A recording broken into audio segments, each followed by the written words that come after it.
이거는 내가 여기다 놓으면 계속 여기 있고, 여기다 놓으면 계속 여기 있고 그러네요. 예.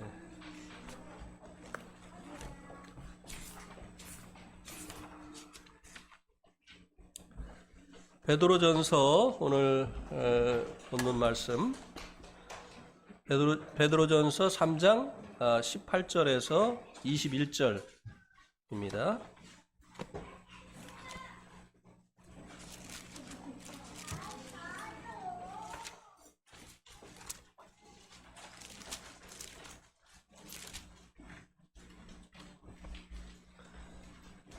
베드로전서 3장 18절에서 21절.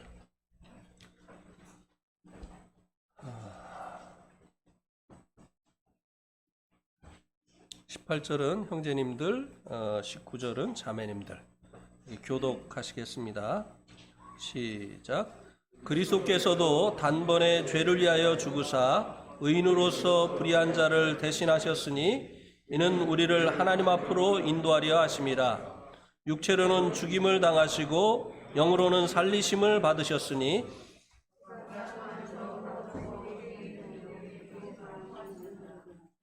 그들은 전에 노아의 날 방주를 준비할 동안 하나님이 오래 참고 기다리실 때 복종하지 아니하던 자들이라.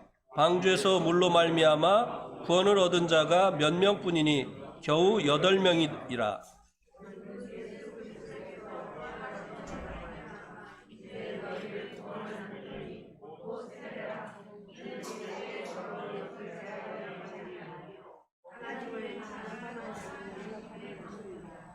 예, 오늘 이 본문 말씀을 통해서 말씀을 나눌 말씀의 제목은 침례는 하나님을 향한 선한 양심의 요청이다, 응답이다 라는 이 제목으로 오늘 말씀을 전하겠습니다. 오늘 말씀의 주제는 침례인데요. 오늘 오후에 세 분의 이제 새로운 식구들이 침례를 받게 됩니다.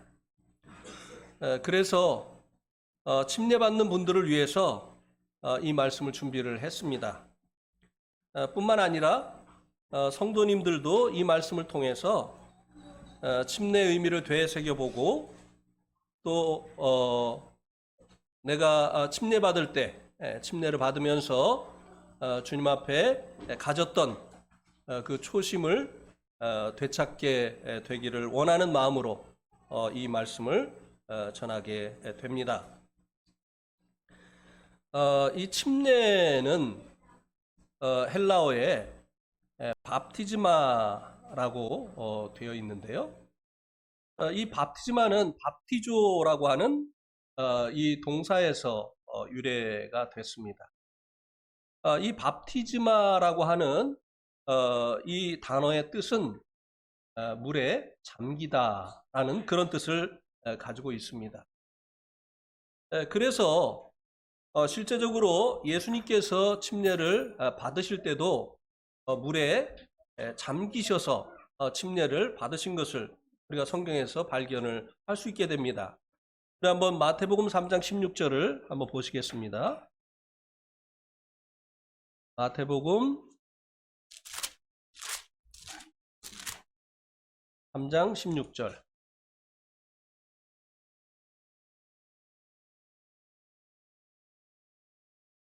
예수께서 침례를 받으시고 곧 물에서 올라오실새 하늘이 열리고 하나님의 성령이 비둘기같이 내려 자기 위에 임하심을 보시더니. 침례를 받으시고 물에서 어떻게 하셨다고 하죠? 예, 올라왔다. 이 말은 침례를 받으실 때 물에 내려가셔서 받으셨다고 하는 것을 말씀해 주고 있는 것입니다. 그 다음에 또 사도행전 8장에 보면 이디오피아 내시가 또 침례 받는 장면이 나오는데요. 사도행전 8장 38절 39절 보시기 바랍니다.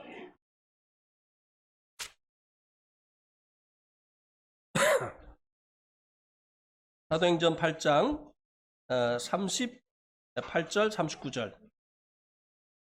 이에 명하여 수레를 멈추고 빌립과 내시가 둘 다 물에 내려가 빌립이 침례를 베풀고 둘이 물에서 올라올새 주의 영이 빌립을 이끌어 간지라. 이렇게 돼 있죠. 예, 이 이디오피아 내시도 침례를 물에 내려가서 받았다라고 여기 이 말씀이 증거해 주고 있습니다. 그래서 이 침례는 그 물에 잠기는 예식입니다. 그러나 이제 많은 교회들이 침례를 물에 잠기는 형식으로 침례를 베풀지 아니하고 이제 머리에 물을 뿌리는 이 세례 예식으로 이 세례를 베풀고 있습니다. 이것은 성경 원어에 부합하지 않는 것이고 예수님께서 보여준 그 본에 합당한 것이 아니라고 하는 것입니다. 그러나 그들이 그렇게 이제 하는 또 근거가 없지는 않습니다. 누가복음 11장 38절에 보면 누가복음 11장 38절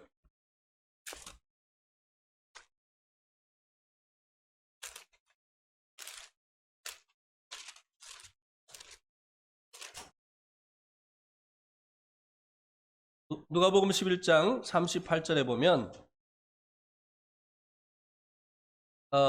여기 잡수시기 전에 손을 씻지 아니함을 그 바리새인이 보고 이상히 여기는지라. 여기 이제 손을 씻다라고 하는 이 헬라어 단어가 밥티즈마입니다. 그래서 이제 이 밥티즈마가 원어적인 의미가 물에 잠긴다고 하는 의미를 가지고 있지만 때로 씻는 일을 하는데도 이 밥티즈마라고 하는 단어가 사용이 됐다. 그래서 꼭 물에 잠겨서 침례를 받는 것만이 성경적인 것이 아니다. 씻는 예식을 의미하는 이 세례도 원어에 부합하는 것이다. 이렇게 이제 요 한 구절을 가지고 주장을 합니다. 그러나 예수님도 물에 내려가셔서 침례를 받으셨고 또 이디오피아 내시도 물에 내려가서 침례를 받았고요.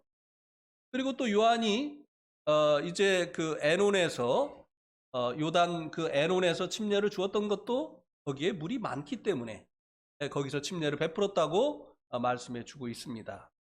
성경이 말씀해 주고 있는 것은 원어적인 의미에 맞게 물에 잠겨서 받는 이 침례를 말씀해 주고 있다고 하는 것입니다. 오늘 저는 이 베드로전서 3장 18절에서 21절 말씀 속에 있는 네 가지의 침례에 대해서 말씀을 드리려고 합니다. 여기 이제 베드로전서 3장 18절에서 21절에 네 가지의 침례가 나타나 있습니다. 첫 번째는 18절에 나타나 있는 것인데요. 죄송합니다. 18절이 아니라 20절에 나타나 있는데요. 노아의 방주에 들어간 8명의 가족 외에 모든 인류가 홍수로 심판을 받고 죽었습니다. 이것이 이제 인류가 받은 이 침례의 모습을 보여주고 있는 것입니다. 노아 시대 때 하나님께서 이제 40일 밤낮으로 이제 비를 내리셔서 모든 이 호흡이 있는 생명체들이 물에 잠겨서 이 물로 인한 심판을 받아서 죽지 않았습니까? 이것이 바로 침례의 의미죠.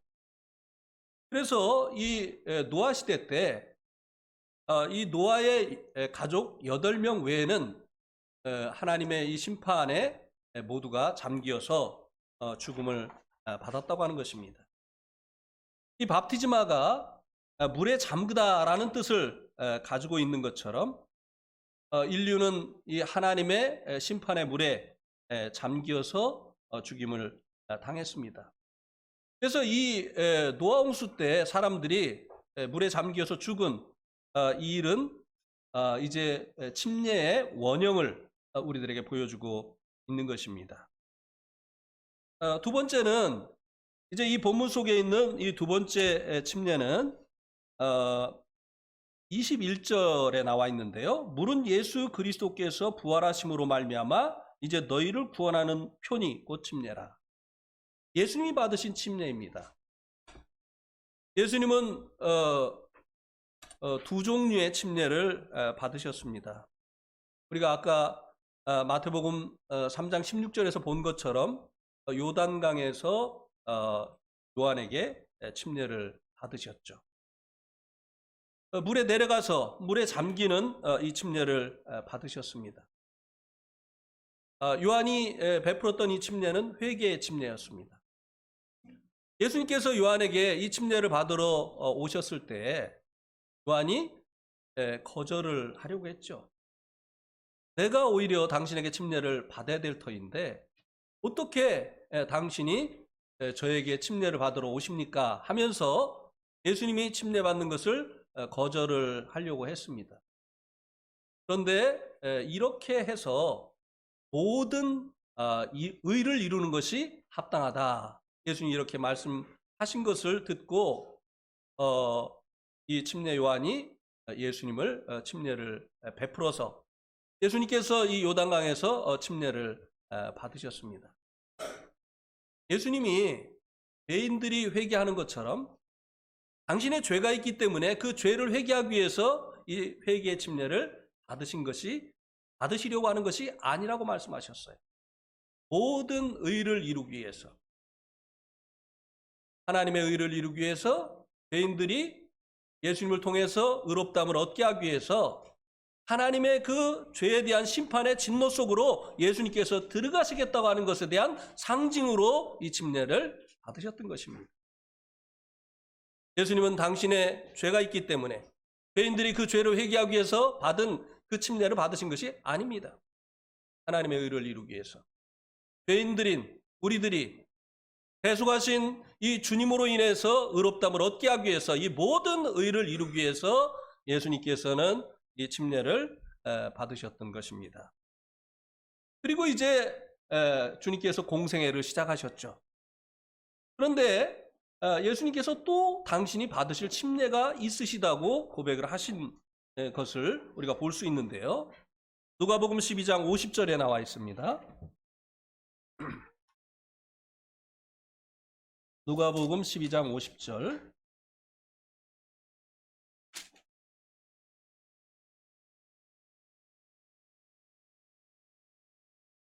네, 한번 같이 읽어보실까요?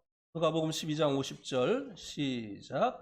나는 받을 침례가 있으니 그것이 이루기까지 나의 답답함이 어떠하겠느냐. 예, 이미 요단강에서 침례를 받으시고 공생애를 시작하셨습니다. 그런데 예수님께서 나의 받을 침례가 또 있다고 말씀해 주고 있어요. 그런데 그것이 이루기까지 나의 답답함이 어떠하겠느냐. 이것은 예수님께서 물에서 받으신 그 침례를 말씀해 주시고 있는 것이 아닙니다. 그 침례는 이미 받으셨기 때문에 그것을 받기까지, 그것이 이루어지기까지 나의 마음의 답답함이 어떠하겠느냐. 이것은 바로 예수님께서 십자가에 달리셔서 아버지의 죄인들을 위한 그 심판에 잠기실 그 일을 염두에 두시고 말씀을 하십니다. 예수님께서는 우리들의 죄들을 위해서 십자가에 달리셨습니다. 잘 아시는 말씀이지만 우리 한번 찾아보겠습니다. 베드로전서 2장 24절입니다.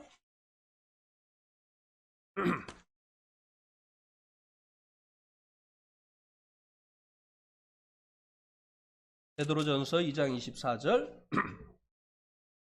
또 같이 읽겠습니다. 시작. 신이 나무에 달려 그 몸으로 우리의 죄를 담당하셨으니 이는 우리로 죄에 대하여 죽고 의에 대하여 살게 하려 하심이라. 그가 채찍에 맞음으로 너희는 나음을 얻었나니. 예, 예수님께서 친히 나무에 달려 그 몸으로 우리의 죄들을 담당해 주셨다고 말씀해 주고 있습니다. 예수님께서 나무로 만드신 십자가에 달리신 그 이유는 바로 우리들의 죄들을 담당하시기 위함이었다고 하는 것입니다. 예수님께서는 십자가에서 우리들의 죄들을 짊어지고 계셨던 것이에요. 그래서 죄는 반드시 심판하셔야 되는 하나님께 예수님은 심판을 받으신 것입니다. 갈라디아서 3장 13절 보시기 바랍니다. 갈라디아서 3장 13절.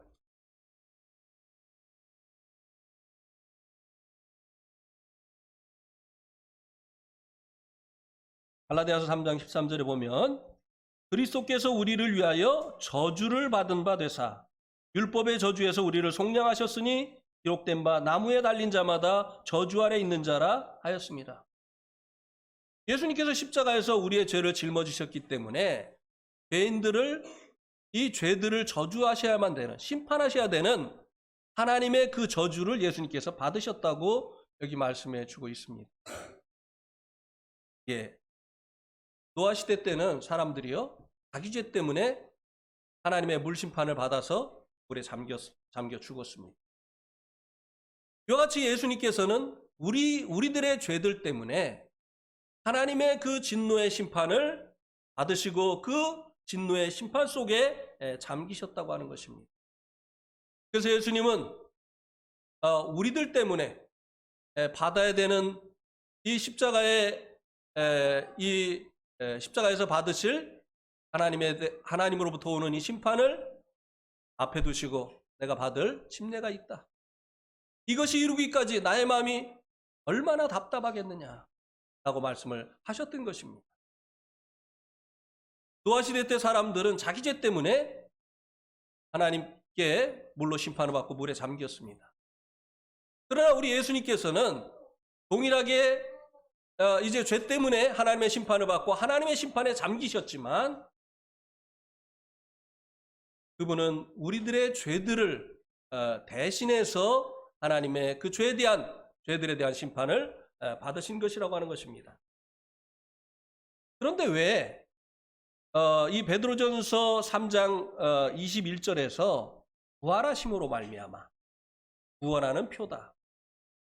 예수님이 받으신 이 십자가의 이 죽음을 침례라고 표현을 하고 이 주님의 이 대속의 이 죽음이 부활하심으로 말미암아 구원하는 표다라고 말씀을 했느냐고 하는 것입니다. 이 말의 의미는요. 예수님이 죽기만 하시고 부활하시지 않으셨다고 한다면 예수님의 죽음이 우리를 구원하는 표가 되어지지 증표가 되어질 수가 없다고 하는 것입니다. 예수님의 죽음만큼 예수님의 부활은 중요하다고 하는 것입니다. 만일 예수님께서 부활하시지 못하셨다고 한다면 우리의 믿음도 헛되고 우리는 여전히 죄 가운데 있을 것이라고 고린도전서 15장 말씀에서 말씀해 주고 있습니다. 우리 한번 그 말씀을 한번 찾아보겠습니다. 고린도전서 15장 17절.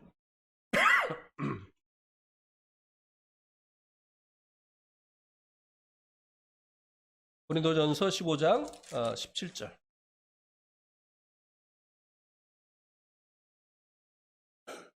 우리 한번 또 같이 읽겠습니다. 시작. 그리스도께서 다시 살아나신 일이 없으면 너희 믿음도 헛되고 너희가 여전히 죄 가운데 있을 것이요.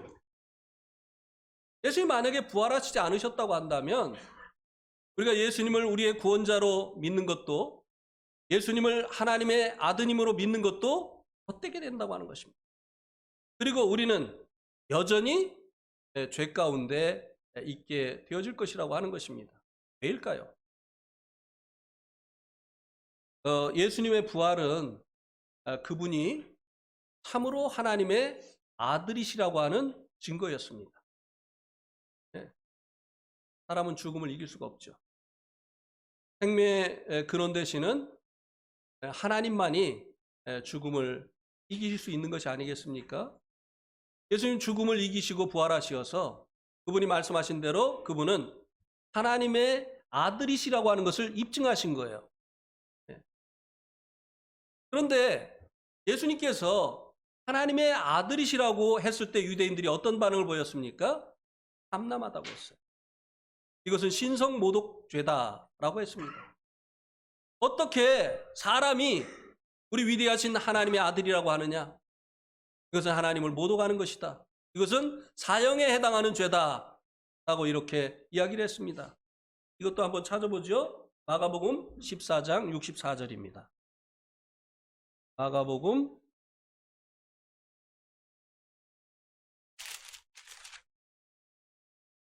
14장 64절.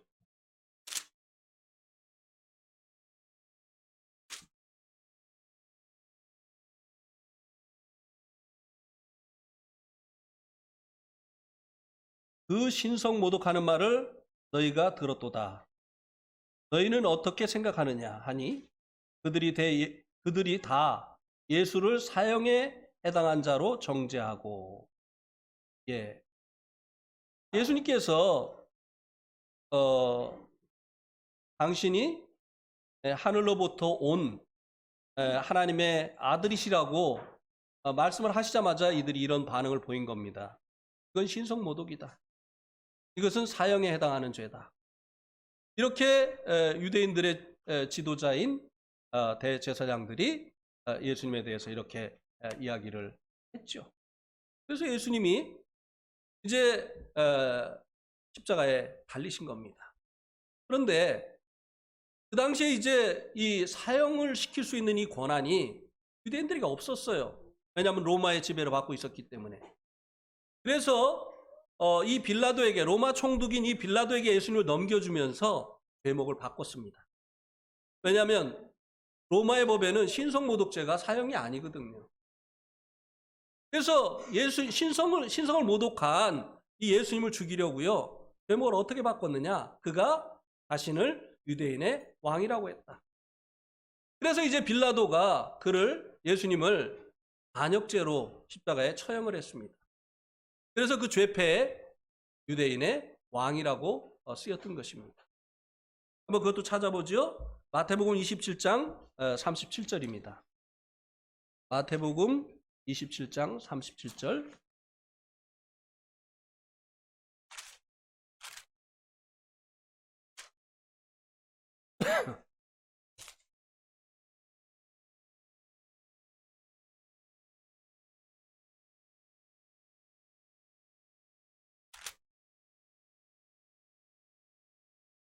그 머리 위에 이는 유대인의 왕이라 쓴 죄패가 붙었더라. 그랬죠? 제목이 예수님이 자신을 유대인의 왕이라고 했다고 하는 것입니다. 그래서 이 십자가 사형을 당하고 있다고 그렇게 죄패를 쓴 거예요. 그러면 예수님이 부활을 하시지 못하셨다고 한다면 성모독죄로 죽은 거예요. 그리고 또 반역죄로 죽은 거예요. 그런데 부활하셨어요. 이 부활은 예수님이 참으로 하나님의 아드님이시고, 그리고 이 예수님이 유대인의 왕이라고 하는 것을 입증한 것이에요. 그렇기 때문에 예수님의 죽음은 당신의 그 신성 모독죄, 그리고 이제 이 반역죄로 인한 것이 아니라 우리들의 죄들을 위한 대속의 죽음이었다고 하는 것을 이 부활을 통해서 입증을 하신 것입니다. 그래서 예수님은 우리들의 구원자이시고, 그리고 우리들의 창조주이시기 때문에 우리들의 주인이 되시는 것이죠. 왕이 되시는 것이죠. 그래서 그렇게 믿는 자들이 죄를 사함을 받게 되어지는 것이죠. 예수님의 부활이, 예수님의 이 죽음이 우리들의 죄를 대신한 대속의 죽음이었다는 것을 입증한 것이다 이 말입니다. 그래서 이 주님의 이 부활로 인해서 이제 주님의 이 십자가의 죽음이, 이것을 침례라고 표현하셨는데 이것이 구원의 표가 되어졌다라고 말씀해 주고 있습니다. 예수님의 십자가의 죽음은 바로 하나님의 그 우리들의 죄들에 대한 진노와 저주를 받으신 이 침례였다고 하는 것입니다. 그다음에 이제 세 번째 침례는 이 베드로전서 3장 21절에 나오고 있는데요.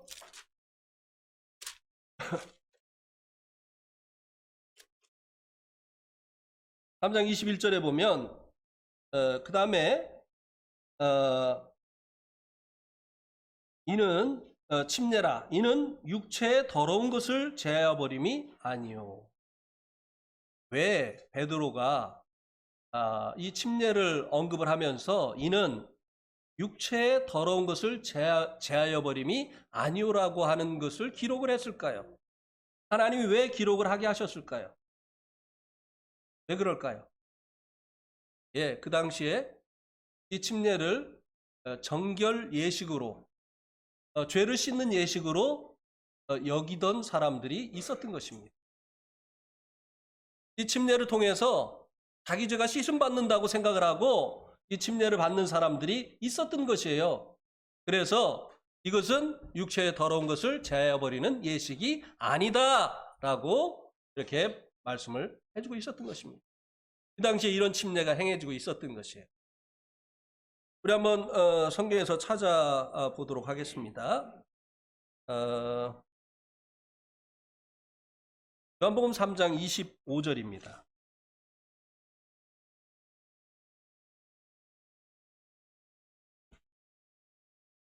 요한복음 3장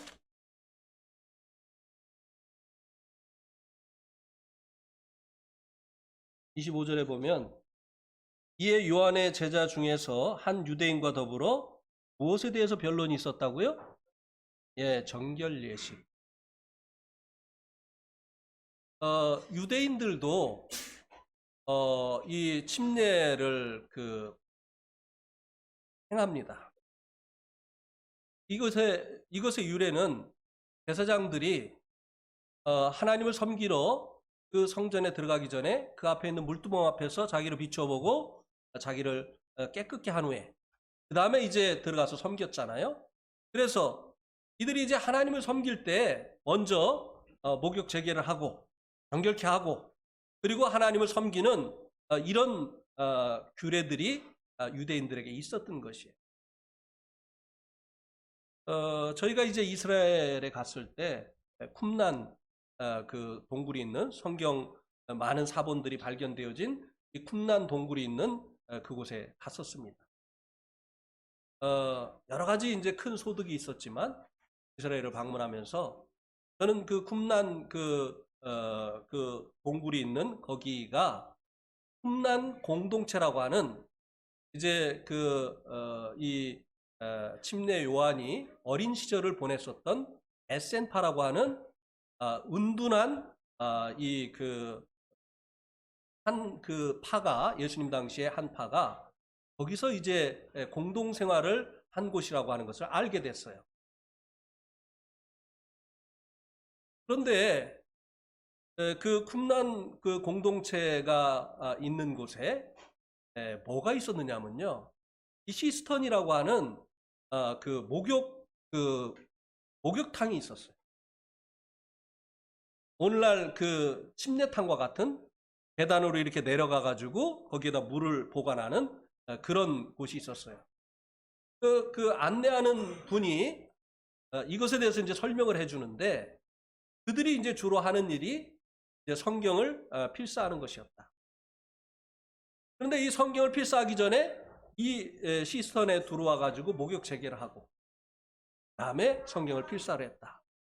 그리고 성경을 필사를 하다가 여호와라고 하는 이 이름이 나오면 그거를 쓰기 전에 또 가서 자기 몸을 정결케 하고 그리고 이제 이 여호와의 이름을 썼다라고 하는 이런 안내를 받았습니다. 예, 예수님 당시에 정결 예식을 인해서 요한의 그 제자들과 유대인 한 사람이 변론을 했다고 했잖아요.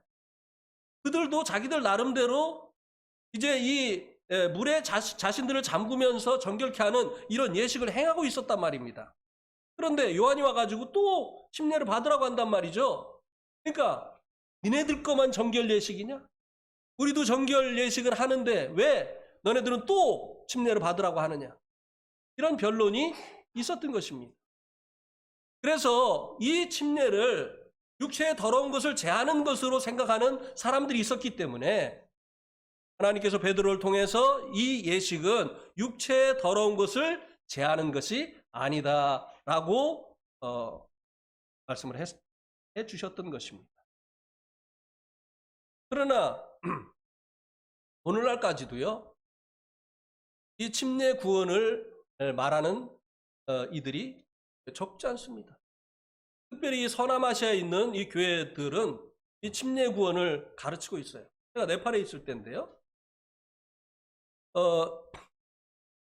제가 이제 나가던 그 태조 교회라고 하는 그 교회에 침례식이 이제 11명의 사람들에게 이제 침례식이 있다고 했어요. 그래서 그 중에 하나 아주머니에게 제가 물어봤습니다. 아주머니, 영생을 얻으셨습니까? 이렇게 물어보니까 아니요, 그러는 거예요. 저 깜짝 놀래가지고, 아니, 영생을 안 얻으셨는데 어떻게 침례를 받으시려고 하세요? 침례를 받아야 영생을 얻죠. 그러는 거예요. 그게 무슨 말이냐고 하니까 침례를 받을 때 자기 죄를 씻음을 받는다는 거예요. 근데 목사들이 그렇게 가르치고 있더라고요. 네팔의 대부분의 교회들이 이 침례를 통해서 죄 씻음을 받는다고 그렇게 가르침을 받고, 그래서 침례를 받지 않으면 영생을 얻지 못한다, 이렇게 알고 있더라고 하는 것입니다.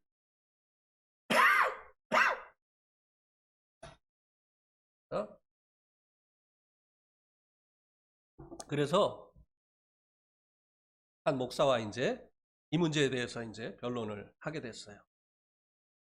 성경에 침례를 받아야 죄사함을 받는다고 한 구절이 있지 않느냐. 그래서 있긴 있다. 그런데 이방인들에게 그렇게 말한 적은 없다. 유대인들에게 그렇게 말한 적은 있지만 이방인들에게 그렇게 말한 적은 없다. 지금은 이제 이방인 시대이기 때문에 우리가 성경을 적용할 때 이방인들에게 행해진 그 침례가 어떤 의미였는지 우리가 그것을 알고 적용을 해야 된다. 그래도 뭐 성경에 있는데, 그러면서 막 고집을 부리는 거예요. 그래서 내가 그럼 딱 한 구절만 보여주겠다. 이렇게 하면서 누가복음 23장 39절에서 42절의 말씀을 보여줬습니다. 우리 한번 찾아볼까요? 누가복음 23장 39절에서 42절.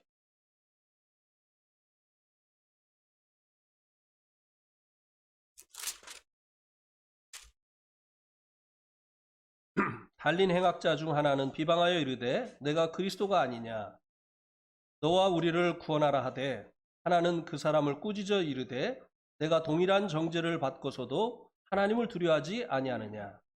우리는 우리가 행한 일에 상당한 보응을 받는 것이니 이에 당연하거니와 이 사람이 행한 것은 옳지 않은 것이 없느니라 하고, 이르되 예수여 당신의 나라에 임하실 때에 나를 기억하소서 하니, 예수께서 이르시되 내가 진실로 내게 이르노니 오늘 내가 나와 함께 어디에 있으리라. 이 사람 천국 갔어요, 못 갔어요? 침례 받았습니까, 안 받았습니까? 제가 이 말씀 보여줘요. 당신들은 침례를 받아야 영생을 얻고 죄 씻음을 받는다고 하는데 이 사람은 어느 그 순간에 침례를 받았느냐? 그러네요. 더 이상 말을 잇지를 못해요. 그래서 이제 이 침례가 죄를 씻어주는 예식이라고, 정결 예식이라고 생각하고 침례를 받는 것은 잘못된 것이라고 하는 것입니다. 만약에 그렇다고 한다면 예수님이 십자가에서 마지막 돌아가시면서 하신 말씀이 뭐죠? 다 이루었다. 거짓말이 되는 거예요. 그죠? 예수님 십자가에서 흘리신 피로 우리의 죄를 다 씻어 주셨는데 또 침례를 통해서 죄를 씻는다면 다 이루었다. 이 말이 거짓말 하신 거예요. 그죠? 네. 그렇습니까? 안 그렇습니까? 그렇죠? 그 다음에 히브리서 9장 22절도 한번 보시기 바랍니다. 히브리서 9장 22절.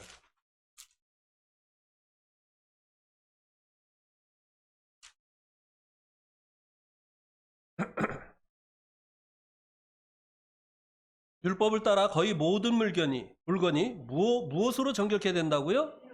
예, 피 흘림이 없은즉 사함이 없느니라. 예,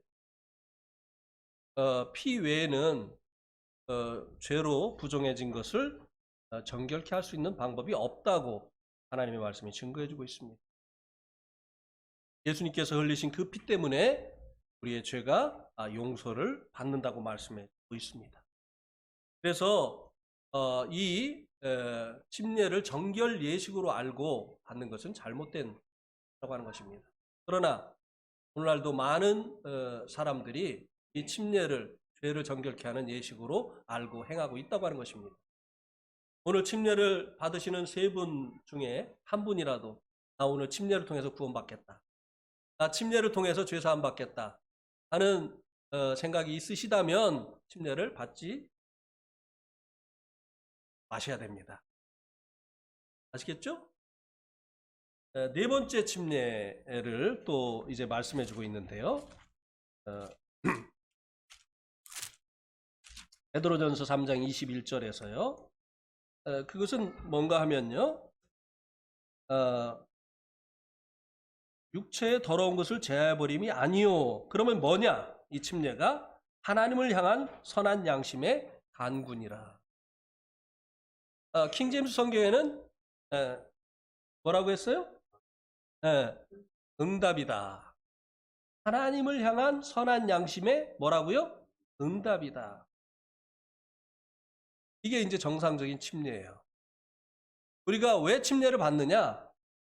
하나님을 향한 선한 양심의 응답이라고 하는 것입니다.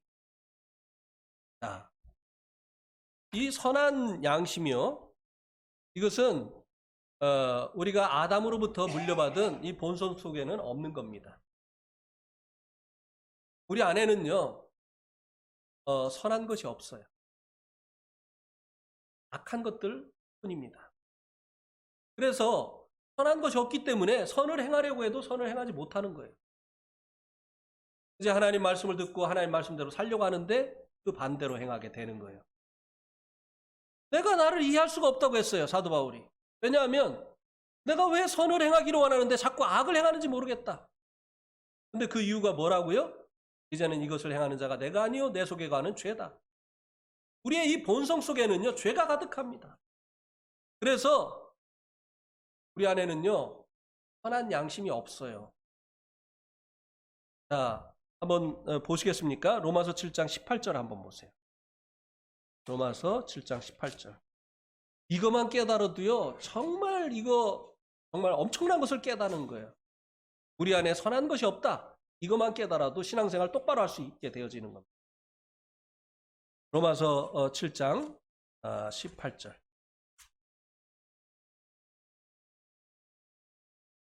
이거 깨달으면 고집도 안 부리고 그리고 주장도 안 하고 이렇게 됩니다. 근데 이걸 못 깨달으니까 그렇게 고집 부리고 주장하고 싸우고 다투고 내가 옳으니 네가 옳으니 이렇게 하는 거예요. 로마서 7장 18절 같이 한번 읽겠습니다. 시작. 내 속 곧 내 육신에 선한 것이 거하지 아니하는 줄을 아노니 원함은 내게 있으나 선을 행하는 것은 없노라. 내 속 곧 내 육신에는 선한 것이 있다고요? 없다고요? 없어요. 그럼 이 선한 양심이 어디서 온 겁니까? 한번 성경을 찾아보겠습니다. 디도서 3장 5절 한번 보세요.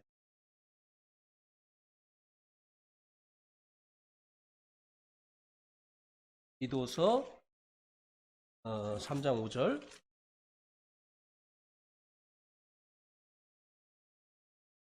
우리를 구원하시되 우리의 행한 바 의로운 행위로 말미암지 아니하고 오직 그의 긍휼하심을 따라 중생의 씻음과 성령의 새롭게 하심으로 하셨나니. 자, 여기 보니까 하나님이 우리를 구원하시는데 우리의 행한 바 의로운 행위로 말미암았다고 했습니까? 아니에요. 우리의 의로운 행위로 말미암지 않고 오직 그의 긍휼하심을 쫓아 우리를 불쌍히 여기신 거죠. 중생의 씻음과 우리를 무엇으로 씻어주셨죠? 예수님의 보혈로. 중생의 씻음과 그 다음에 뭐라고요? 성령의 새롭게 하심. 우리 안에 선한 것이 없기 때문에 성령님께서 우리 안에 선한 것을 창조하신 거예요. 그리고 예수님을 믿을 때 성령님이 우리 안에 오셔서요, 우리 마음속에 선한 것을 창조하신 거예요. 우리 본성 속에 없는 것이 새롭게 주어진 것이. 그래서 이 선한 양심은요, 구원받은 사람들 안에 있는 것이에요. 구원받지 않은 사람들에게는요, 이 선한 양심이 없어요. 그래서 구원받지 않은 사람들의 특징이 무엇입니까? 이기적이에요. 자기밖에 몰라요. 욕심을 부립니다. 근데 이 선한 이 양심은요, 하나님의 영광을 구하고 하나님의 뜻을 구합니다. 하나님의 영광을 구하죠. 그래서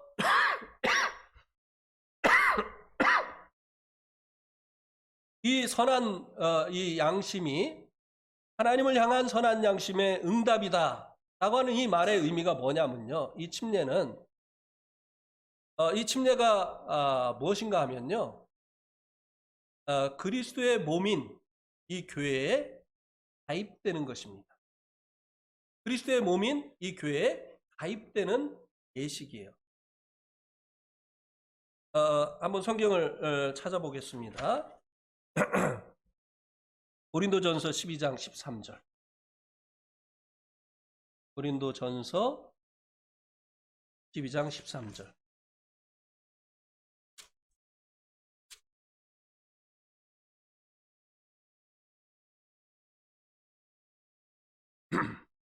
우리가 유대인이나 헬라인이나 종이나 자유인이나 다 한 성령으로 침례를 받아 한 몸이 되었고 또 다 한 성령을 마시게 하셨느니라. 자, 이 여러 종류의 사람들이 한 몸의 지체로 가입되어지게 하신 분이 누구냐? 바로 성령님이에요. 이것을 보고 성령의 침례라고 말씀해주고 있습니다. 이것은 우리가 주님을 믿을 때 이루어지는 일입니다. 왜냐하면 주님을 믿을 때 우리 안에 성령님이 오시잖아요. 그러면서 우리를 이 우주적인 교회, 모든 구원받은 사람을 주님의 몸인 교회가 되게 하시는 이 우주적인 교회에 우리가 가입되도록 하셨다고 하는 것입니다. 근데 왜 우리가 우주적인 교회에 가입이 되어졌는데 또 물에 들어가서 침례를 받느냐고 하는 것이에요. 이것은 지역교회에 가입되는 예식이에요. 이 지역교회, 지역마다 있는 이 교회에 바로 이 물에 들어가서 받는 이 침례를 통해서 이제 입교를 하는 것입니다. 우리 한번 성경을 또 한 군데 찾아보죠. 사도행전 9장.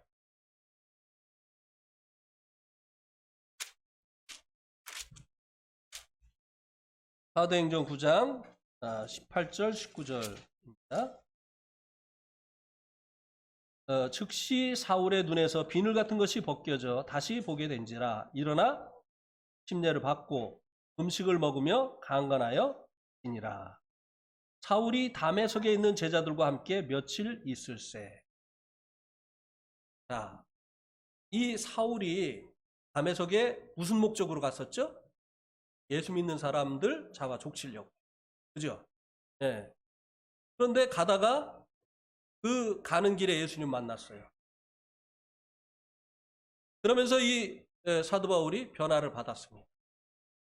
진짜네? 예수 믿는 사람들 거짓말장인 줄 알았더니, 사기꾼인 줄 알았더니, 자기죄 때문에 죽은, 신성 모독죄로 죽은 예수가 부활했다고? 이런 사기꾼들이 어디 있어? 이런 사기꾼들은 잡아 가둬야 돼. 이렇게 이제 생각을 했었는데 부활하신 예수님을 자기가 만났어요. 그러니까 자기가 틀린 거예요. 예수 믿는 사람들이 맞은 거예요. 그러니까 그 마음이 이제 돌아섰습니다. 그런데 이제 그가 이렇게 되자마자 그 다메섹에 있는 형제들과 함께 교제를 했습니까? 안 했어요. 안 했어요. 언제부터 이 다메섹에 있는 이 형제들과 교제가 시작됐습니까? 침례를 받고 나서. 침례를 받고 나서. 이 침례는 지역교회와의 이 교제를 시작하게 되어지는, 지역교회에 입교하는 예식이라고 하는 것이에요. 아시겠죠? 예. 성령님으로 말미암는 이 침례는 이 우주적인 교회, 모든 성도들이 주님의 몸을 이루는 이 우주적인 교회에 가입되는 일을 하신 것이라고 한다면, 우리가 이제 물에 들어가서 받는 이 침례는 바로 이 지역교회에 입교하는 이 예식이 되어진다고 하는 것입니다. 그래서 이 침례를 통해서 지역교회에 입교하게 되어지는 거예요. 네. 그때 그가 지역교회에서 성도의 권리를 갖게 되어지는 것입니다. 예배에 참석할 수 있고 만찬에 참여할 수 있게 되어지고 교회 일들에 대해서 같이 논의할 수 있게 되어지고, 이런 성도로서의 권리를 이 침례를 통해서 교회에 입교하게 되어질 때 갖게 되어지는 것이라고 하는 것입니다. 그런데 이런 사람들이 있죠. 어렵게 해가지고 어느 대학 시험에 합격을 했어요. 그래가지고 부모님이 너무 기뻐가지고 등록금도 내줬어요. 입학금도 내주고 등록금도 내줬어요. 근데 입학식에를 안 가네. 그러면 어떻게 되는 거예요? 네? 입학?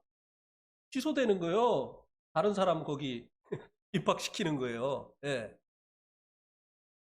이 침례는요, 우리가 정말 주님을 믿고 구원받은 이 선한 양심을 가진 이제 새로운 사람이 되어졌다고 한다면 이 침례는 반드시 받아야 되는 것입니다. 그래야 교회에 입교가 되는 거예요. 그때로부터 성도들과의 교제가 주어지는 것입니다. 그때로부터 그가 또한 성도로서의 권리를 갖게 되어지는 것이라고 하는 것입니다. 이 침례는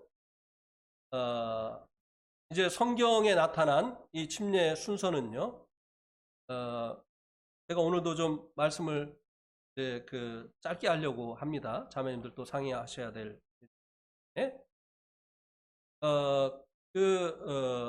이디오피아 내시가 이제 침례를 받은 것을 한번 보겠습니다. 8장 36절에서 38절까지, 36절에서 38절까지인데요. 요거는 좀 킹제임스 성경을 봐야 돼요. 왜냐하면 37절이 없기 때문에, 우리 가지고 있는 개역개정에는 37절이 없기 때문에 요거는 좀 킹제임스 성경을 씁니다. 8장 36절에서 38절에 보면 여기 그 순서를 말씀을 해주고 있는데요. 그들이 계속해서 길을 가다가 어떤 물의 이름에 내시가 이르되 보라 여기 물이 있으니 무엇이 내가 침례받는 것을 방해하리요 하매 빌립이 이르되 만일 그대가 마음을 다하여 믿으면 받을 수 있느니라 하니 그가 응답하여 이르되 예수 그리스도께서 하나님의 아들이심을 내가 믿노라 하니라. 그가 명령하여 병거를 멈추게 한 뒤 빌립과 내시가 둘 다 물속으로 내려가니 그가 내시에게 침례를 주니라. 그랬죠. 네.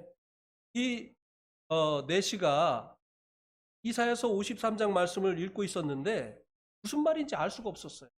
그래서 하나님께서 이 빌립을 보내셔서 그 말씀이 바로 주님께서 우리의 죄들을 대속하시기 위해서 죽으시는 것을 의미한다고 하는 것을 풀어서 알려준 거예요. 그리고 나서 이제 이 내시가 이제 예수님을 믿게 되어진 거죠.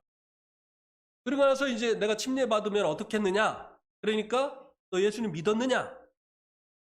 네가 참으로 예수님 믿었다고 한다면 침례를 받을 수 있다. 그러니까 예수님이 하나님의 아들이심을 내가 믿는다 라고 이 신앙을 고백하니까 물에 내려가서 침례를 받았다고 말씀해주고 있습니다. 침례는요, 먼저 복음을 들어야 돼요. 그리고 이 복음을 듣고 예수님을 믿은 다음에 그 다음에 침례를 받는 것입니다.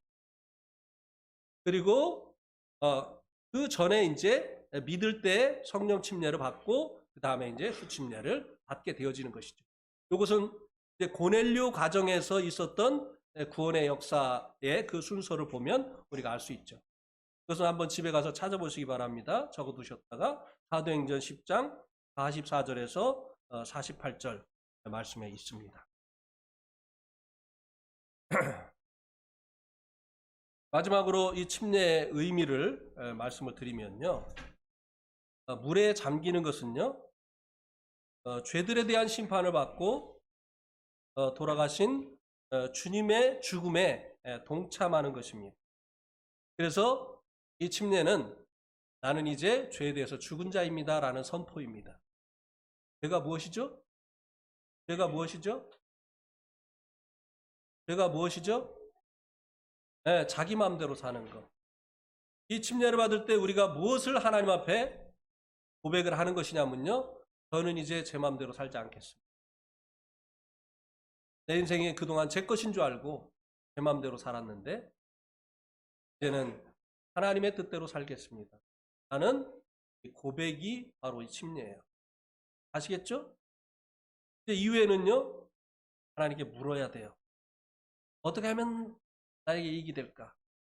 어떻게 하면 사람들이 나를 알아줄까? 이 계산기 그만 두드리고요. 어느 것이 주님의 뜻입니다. 침례는 앞으로 그렇게 살겠다고 하는 하나님 앞에 드리는 고백입니다. 그래서 나오는 것은요. 죽음을 이기고 주님께서 무덤에서 나오신 것처럼 이제는 우리가 하나님께 대해서 산 자로 다시 태어났다고 하는 것을 선포하는 것입니다. 그래서 이 침례는 나는 더 이상 옛사람이 아닙니다. 그래서요. 이 다른 종교를 섬기던 사람들이요. 침례를 받을 때는요. 우상을 버리고 하나님께로 돌아와서 침례. 나는 더 이상 우상을 섬기던 사람이 아닙니다. 그래서요. 이 네팔에서 침례를 받을 때는요. 이 힌두 신자들이 이제 예수님 믿고 침례 받잖아요. 그러면요. 이 띠까라고 하는 이 빨간 것을 이제 난 더 이상 찍지 않겠습니다. 왜냐하면 이것은 이게 무슨 표시냐면요. 힌두 신에게 경배했다고 하는 이 표시거든요. 근데 이것은 보통 일이 아니에요. 이제 그 모든 그 친족들과 그 이웃들로부터 완전히 혼자 되어지는 그것을 각오하고 이제 나는 새 사람이 되어졌기 때문에 나는 더 이상 힌두가 아니고 나는 이제 그리스도 안에서 예수님께 속한 새로운 사람이 되어졌기 때문에 나는 이제 힌두의 풍습을 쫓지 아니하고 하나님의 말씀을 쫓아 성령의 인도하심을 따라서 살겠습니다라는 이 선포로 침례를 오늘 침례 받으시는 분들 이런 고백으로 침례 받으시는 거 맞죠? 네? 대답이 없네. 아멘. 우리도 과거에 그렇게 고백하고 침례를 받았죠? 예, 3명밖에 없네. 나머지는 다 다시 받아야 되나?